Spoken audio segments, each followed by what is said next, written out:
Hello everyone, welcome to Vipul classes. आज के इस वीडियो में हम आपको विलियम शेक्सपियर के एक प्ले के बारे में बताएंगे जिसका कि नाम है पेरिकल्स। तो देखिए, पेरिकल्स को जो लिखा गया था वो 1608 में लिखा गया था और इसको पब्लिश किया गया था 1619 में। दोस्तों, गोवर जो है प्ले के नरेटर हैं और वो आते हैं और बताते हैं कि किंगडम ऑफ एंटियोक कितना शानदार और कितना बड़ा है। किंगडम ऑफ एंटियोक के राजा हैं किंग एंटियोकस। किंग एंटियोकस के बारे में आपको बताएं कि उनकी वाइफ की मृत्यु हो गई थी और अपनी वाइफ की मृत्यु के बाद उन्होंने अपनी ही बेटी से संबंध बना लिए थे, जिसको कि सेक्सुअल रिलेशनशिप यानी कि कुटुंब व्याभिचार, इंसेस्चुअस रिलेशनशिप कहा जाता है। जिस बेटी के साथ उसके सेक्सुअल रिलेशनशिप हैं उसका नाम प्ले में नहीं बताया गया है। एक दिन किंग एंटियोकस की बेटी ने उसे कहा कि वह उसकी शादी कर दे, मगर वह उसकी शादी नहीं करना चाहता था क्योंकि वह उसी से सेक्स करता था। किंग एंटियोकस ने बाद में एक ऐसी पहेली बनाई थी और कहा था कि जो भी इस पहेली को सुलझाएगा उसके साथ वह अपनी बेटी की शादी कर देगा। लेकिन सोल्व अगर नहीं कर पाया कोई तो उसे मौत की सज़ा दी जाएगी, इसलिए बहुत कम ही इस स्वयंवर में भाग ले रहे थे। अब दोस्तों, आगे आपको प्ले की स्टोरी में लिए चलते हैं। तो आइए आगे देखिए क्या होता है कि एक राजकुमार, टायर का राजकुमार होता है जिसका कि नाम होता है पेरिकल्स, और वो वहाँ पर आ जाता है और वहाँ पर उसने आकर के राजा एंटियोकस की जो पहेली थी उसको सॉल्व कर दिया, जिसका कि मतलब था एंटियोकस के अपनी बेटी से अवैध संबंध हैं। लेकिन वो जवाब नहीं दे पाया क्योंकि वह उन्हें शर्मिंदा नहीं करना चाहता था। इस वजह से पेरिकल्स ने जवाब नहीं दिया। अब शर्त के मुताबिक पेरिकल्स को 40 दिन में मार दिया जाएगा। तो पेरिकल्स क्या करता है, वहाँ से भाग जाता है। अब किंग एंटियोकस को बड़ा गुस्सा आता है और वो अपने एक कातिल जिसका कि नाम था थेलियार्ट, तो थेलियार्ट को पेरिकल्स को मारने के लिए भेज देता है। अब पेरिकल्स जो है वो अपने देश टायर में वापस आ जाता है और उसे डर लग रहा है कि एंटियोकस कहीं उसके ऊपर हमला ना कर दे और अपने किसी कातिल को ना भेज दे, यानी कि उसे अपने मरने का डर है। तो इसलिए अपने साथी सलाहकार जिसका कि नाम होता है हेलिकेनस, तो वो अपने साथी सलाहकार हेलिकेनस को बुलाता है और उससे सलाह लेता है। तो हेलिकेनस अब पेरिकल्स को ये सलाह देता है कि आप यहाँ से चले जाओ, यानी कि टायर को छोड़ दीजिए कुछ समय के लिए। जब स्थिति अनुकूल हो जाएगी तब फिर आप वापस आ जाना। तो ये सलाह दी जाती है हेलिकेनस के द्वारा। अब हेलिकेनस की सलाह को पेरिकल्स मान लेता है और वहाँ से वो चला जाता है, यानी कि टायर को छोड़ देता है। अब जो थेलियार्ट है, जो किंग एंटियोकस का भेजा हुआ कातिल है, वो उसकी तलाश में वहाँ पर टायर में आ जाता है। लेकिन टायर में जो है पेरिकल्स उसको मिलता नहीं है। फिर वो वापस आता है और वापस वो मान लेता है कि उसका जो जहाज़ है वो समुद्र में डूब गया होगा, यानी पेरिकल्स के बारे में सोच रहा है कि पेरिकल्स का जहाज़ समुद्र में डूब गया होगा और वो मर गया होगा। तो वो थेलियार्ट क्या करता है, वो किंग एंटियोकस को यही बात बता देता है कि पेरिकल्स की मौत हो गई है जहाज़ से डूबकर। तो अब किंग एंटियोकस जो है बेफिक्र होकर के बैठ जाता है और इधर पेरिकल्स जो है वो कहाँ जाता है, वो अब जाता है टार्सस नामक जगह पर। और टार्सस नामक जगह पर आपको बताएं कि भूखमरी और अकाल जैसा माहौल पैदा हुआ है। अब टार्सस के जो राजा हैं क्लियोन और रानी जो होती है उनकी डायोंजा, तो उन्हें लगता है कि पेरिकल्स वहाँ पर लड़ने के लिए आया है, लेकिन वह लड़ने नहीं आया था। वह अनाज देकर लोगों की मदद करता है और वह लोगों के लिए भगवान बन जाता है। राजा और रानी दोनों खुश होते हैं और पेरिकल्स को धन्यवाद देते हैं। अब पेरिकल्स जो है जब वापस वहाँ से जा रहा था तो एक जगह पड़ती है पेंटापोलिस। तो पेंटापोलिस जगह पर उसका जहाज़ सचमुच में डूब गया और वह जो है जहाज़ से कूद गया और कूद करके तैर करके पहुंच जाता है पेंटीपोलिस जगह पर, पेंटीपोलिस सॉरी। तो पेंटीपोलिस में उसे मछियारे मिलते हैं और पेंटीपोलिस के जो राजा हैं वो हैं सिमोंडिस और उनकी बेटी है थाइसा। तो उस राजा जो सिमोंडिस हैं वो अपनी बेटी थाइसा के लिए एक कॉन्टेस्ट रख रहे हैं जिसको बोला जा रहा है जोस्टिंग कॉन्टेस्ट।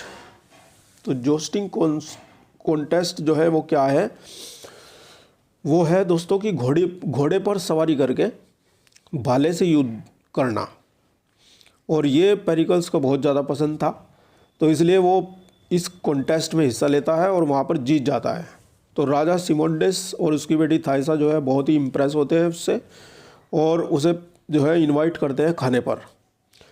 अब टायर में हेलिकेनस को पता चला कि आसमानी बिजली से एंटियोकस और उसकी बेटी जलकर भस्म हो गए हैं।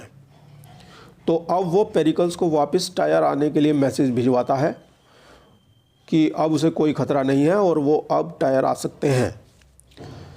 लेकिन इससे पहले टायर में बगावत हो गई थी कि लोग हेलिकेनस को ही राजा बनाना चाहते थे, मगर हेलिकेनस जो है मना कर देता है और वो कहता है कि पेरिकल्स ही टायर की गद्दी पर बैठने के लायक है। अब किंग सिमोंडिस जो हैं वो अपनी बेटी थाइसा की शादी पेरिकल्स के साथ करने से मना कर देते हैं क्योंकि उसके कुल की उन्हें कोई जानकारी नहीं थी। इस वजह से वो अपनी बेटी थाइसा की शादी पेरिकल्स के साथ करने से मना कर देते हैं। लेकिन जो थाइसा होती है वो पेरिकल्स से ही शादी करने की जिद करती है।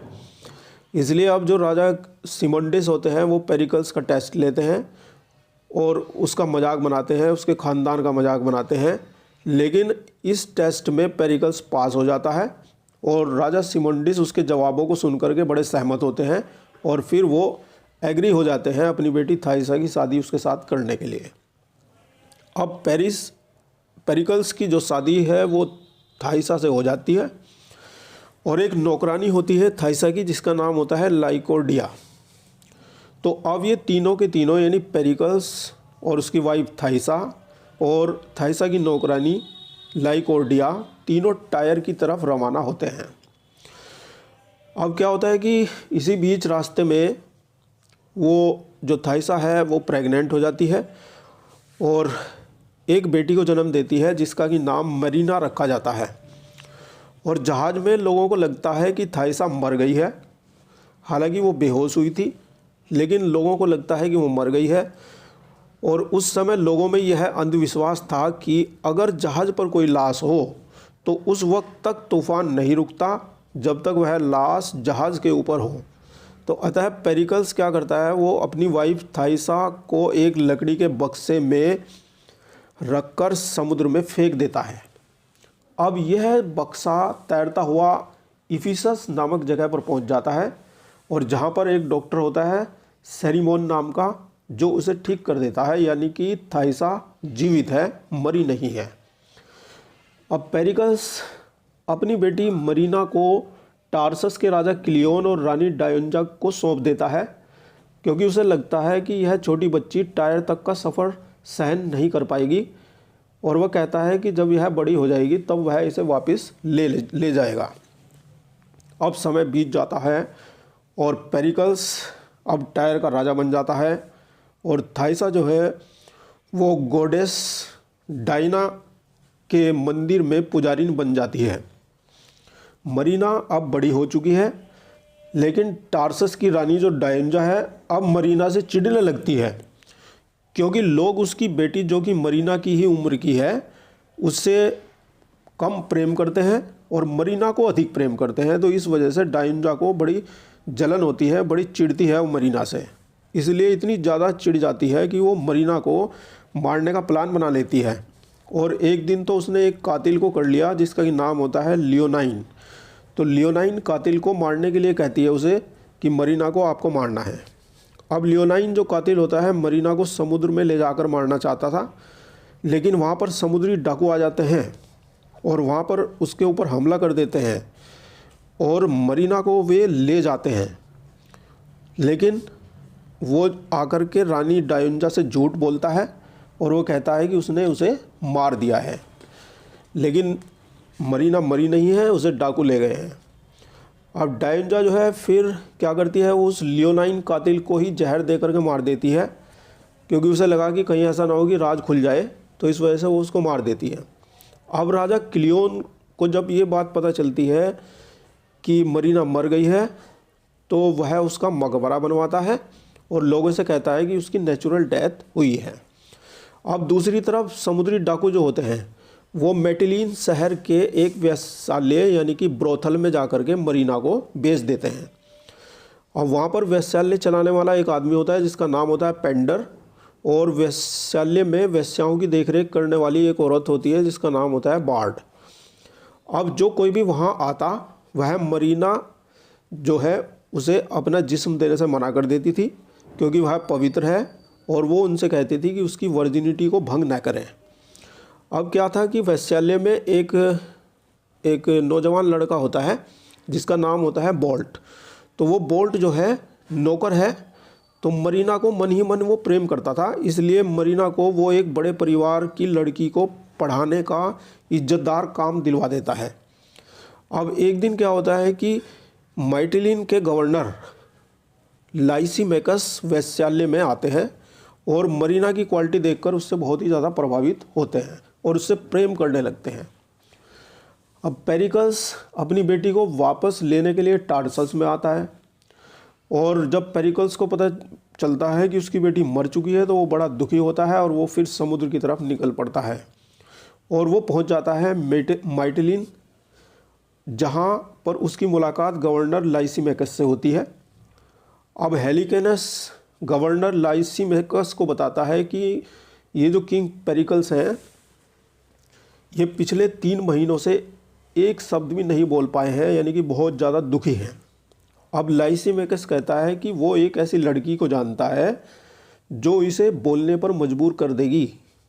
तो वो अब मरीना को शिप पर बुलाता है और दोनों की अब बातचीत होती है, पेरिकल्स की और मरीना की। तो मरीना कहती है कि तुम्हारा दर्द भी मेरे दर्द जैसा ही है। अब दोनों जो है एक दूसरे को पहचान जाते हैं और पेरिकल्स को मरीना यानी अपनी खोई हुई बेटी, अपनी मरी हुई बेटी जो है वो मिल जाती है, और उसे ये पता चल गया कि वह उसकी बेटी है, तो वो बहुत ज़्यादा खुश होता है, लेकिन वो फिर भी ज़िंदगी से थक गया था। अब मरीना की सगाई जो है वो लाइसीमेकस से कर देता है, और पेरिकल्स को सोते समय जो है रात में एक सपना आता है जिसमें देवी डायना उसको दिखाई पड़ती है और वो उससे कहती है कि एफिसस में बने हुए मेरे मंदिर में मेरे पास आना।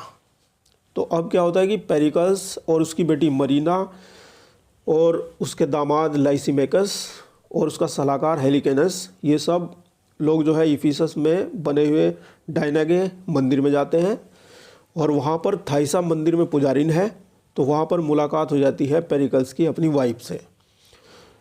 तो उधर थाइसा भी समझ जाती है कि ये मेरे हस्बैंड पेरिकल्स हैं। तो इस तरह से जो बिछड़ा हुआ परिवार है वो एक साथ मिल जाता है, और सरीमन जो है, जो डॉक्टर हैं, वो आते हैं, फिर वो उन्हें बता देते हैं कि कैसे उसे जो है समुद्र से ढूंढा गया था और किस तरह से बचाया गया था। तो इस तरह से ये एक हैप्पी एंडिंग हो रही है यहाँ पर। और फिर लास्ट में गोवर फिर आते हैं स्टेज पर और बताते हैं कि बुरे के साथ बुरा होता है, जैसे कि किंग एंटियोकस और उसकी बेटी ने बुरा किया था, अतः उनकी मौत आसमान से गिरी हुई बिजली से हो गई थी।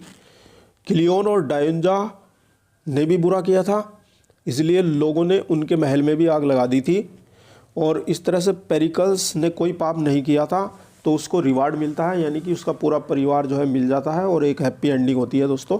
तो इस तरह से ये पेरिकल्स प्ले जो है यहाँ पर एंड हो जाता है। और यदि आप इसी प्रकार से हमारे साथ इंग्लिश लिटरेचर को पढ़ना चाहते हैं तो अभी के अभी हमारे चैनल विपुल क्लासेस को कर लीजिए सब्सक्राइब।